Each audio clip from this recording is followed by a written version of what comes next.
drives you insane. You know you like it, but it drives you insane. You know you like it, but you're scared of the shame. And what you gonna do? You know you like it, but it drives you insane. Funny because you know that you won't feel the same. You know you like it, but it drives you insane.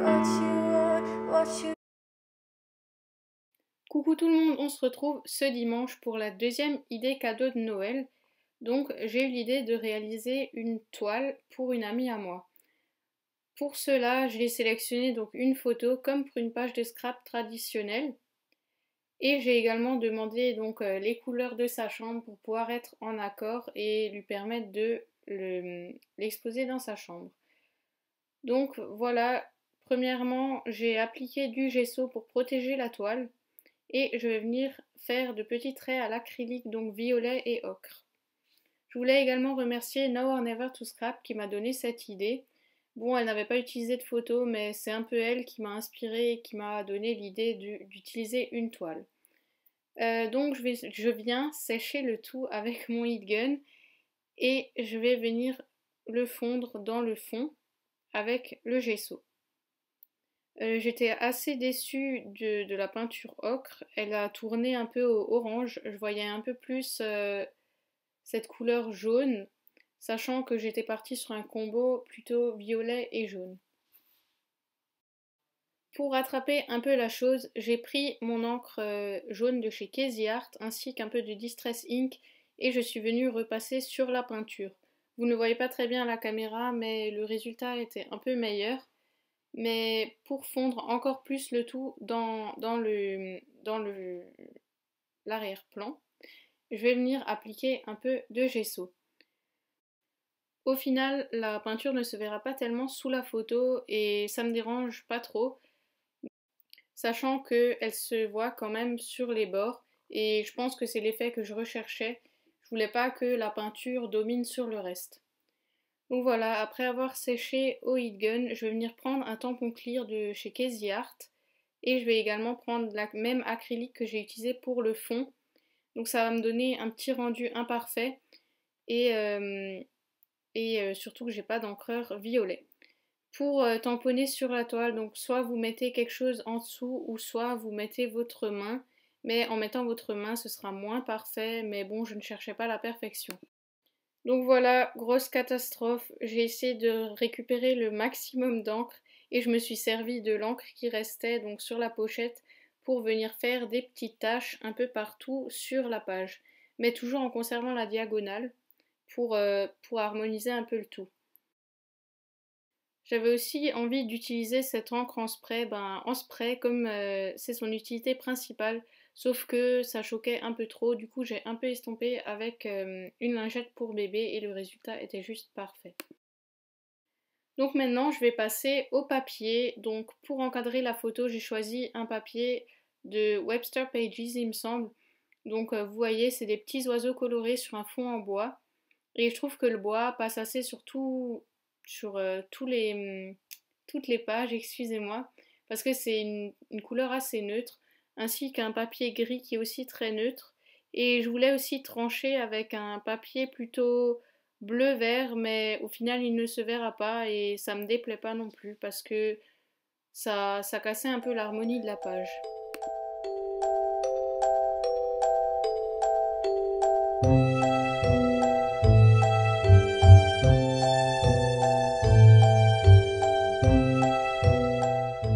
Donc pour ajouter un petit plus sur la page, je vais venir prendre un peu de papier craft. Donc c'est pas du papier ordinaire de scrap, c'est vraiment comme du papier cadeau.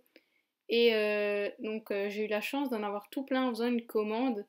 Et je crois que j'étais encore plus heureuse d'avoir du papier craft que de recevoir ma commande. Donc pour vous dire, j'adore vraiment ça. C'est une couleur, comme je l'ai dit avant, qui passe partout. Donc je sais pas si vous avez vu, mais il y a eu le doigt de ma maman qui est venu sur la vidéo. Elle s'y attendait pas trop, je sais pas comment c'est possible, elle a vu qu'il y avait la caméra mais elle s'est pas rendue compte que je filmais. Donc voilà, je lui ai dit qu'elle serait sur la vidéo, elle a un peu paniqué, je ne sais pas pourquoi. Donc voilà, je viens également rajouter donc mes embellissements et je vous laisse avec un peu de musique.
peu de vous parler, du coup je vais commenter un petit peu.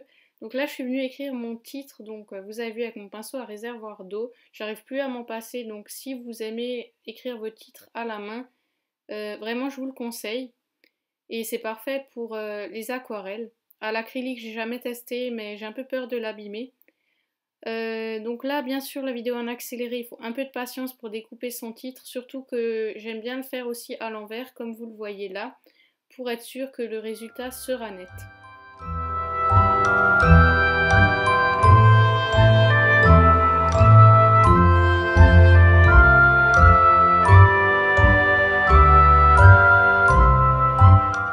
Pour finir cette page, j'ai rajouté quelques détails. Je vais venir prendre donc un petit stylo noir. Je vais déjà écrire Apolline, donc c'est le prénom de ma copine, en dessous de la photo. Et je vais également venir faire donc des petits dessins par-ci par-là et toujours en suivant un peu la diagonale. Et je vais également faire deux petites taches.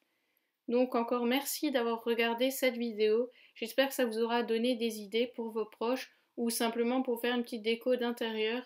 Sinon, je vous conseille vivement d'aller voir la vidéo de Now or Never to Scrap parce que je trouve sa toile vraiment magnifique et c'est totalement un autre style, on peut pas du tout comparer. Et donc voilà, j'espère que ça vous a plu et on se retrouve dans une prochaine vidéo. Bye!